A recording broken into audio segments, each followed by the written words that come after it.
Fox News, of course, is still trying to make sense of what happened to the Republican Party in last week's midterm elections.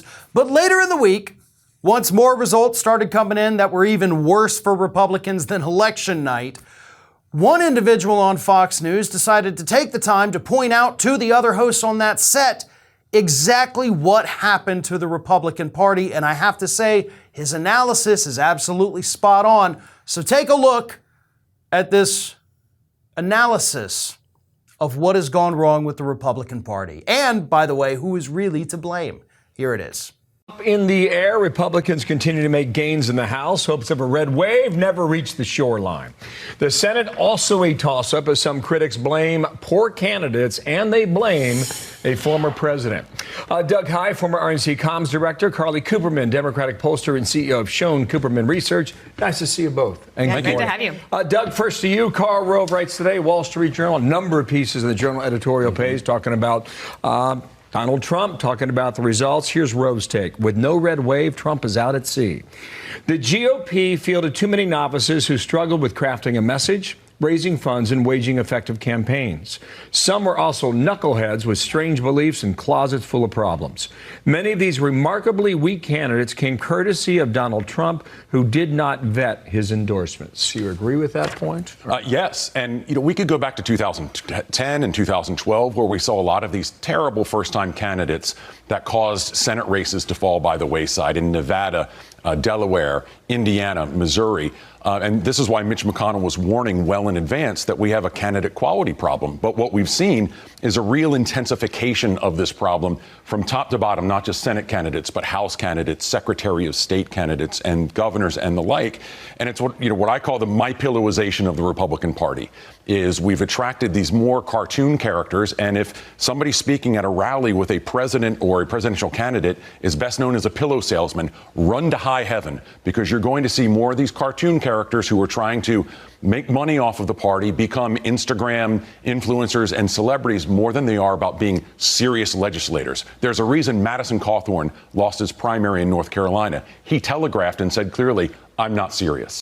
The MyPillowization of the Republican Party. And then, of course, he proceeds to say, like, Mike Lindell is kind of the ringleader of this freak show that has given us these cartoon character candidates on the right. And again, he's not wrong. Now, I think it is unfair to probably a little, too much to blame Mike Lindell for everything that's wrong with the Republican Party today. But he, of course, much like Trump himself, is just the natural evolution of the Republican Party. It's an evolution that was taking place long before Donald Trump. Of course, Trump put it on steroids, accelerated that de-evolution, really is what it is. And now we end up with freaks like Mike Lindell, who are not only loud voices in the Republican Party, but they're looked upon as leaders of the Republican Party. Mike Lindell gets invited to all the big events.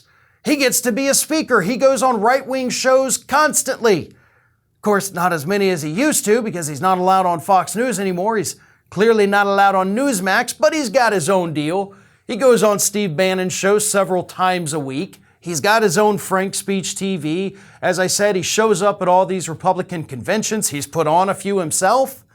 He is a leader in the Republican Party, whether they want to admit it or not.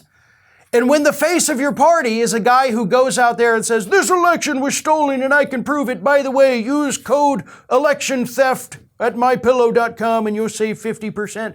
Like, it's clear what he's doing. You're lying to the public and you're pushing idiotic candidates so that you can sell more pillows. Every time Mike Lindell goes out there, even when he's putting on his own cyber symposiums, he puts out codes that you can use on his website to buy his shitty products. That's what's taking place here. Every grifter in this country has latched on to the Republican Party because they know they're easy marks. Donald Trump did it. Mike Lindell did it. God knows how many other little grifters online have done it. We've seen so many people that used to be on the left that have now tapped into that MAGA base because they know it's good for clicks and views and it works well with advertisers. They're making a lot of money jumping in on this MAGA grift. And it's not going to stop. Because what Donald Trump did and what Mike Lindell has done is they've corralled the dumbest people in this country. And it doesn't take a whole lot to swindle these dumb people. And too many people, of course, are tapping into that, and they're getting rich off of it, so kudos to them, I guess. But it comes with a price. And that's what that Fox News host was pointing out. The price is that you end up with cartoon character, idiot, freak show Republican candidates who can't win elections in red districts even when they're favored by 6 or 7 points. So you got to take the good with the bad, I guess, right, Republicans? You get to make a lot of money off of it, but you can't ever win an election with these freaks. This is Hattie. Hattie wants to know why you have not subscribed to our channel. You obviously like our videos, so do us a favor and subscribe.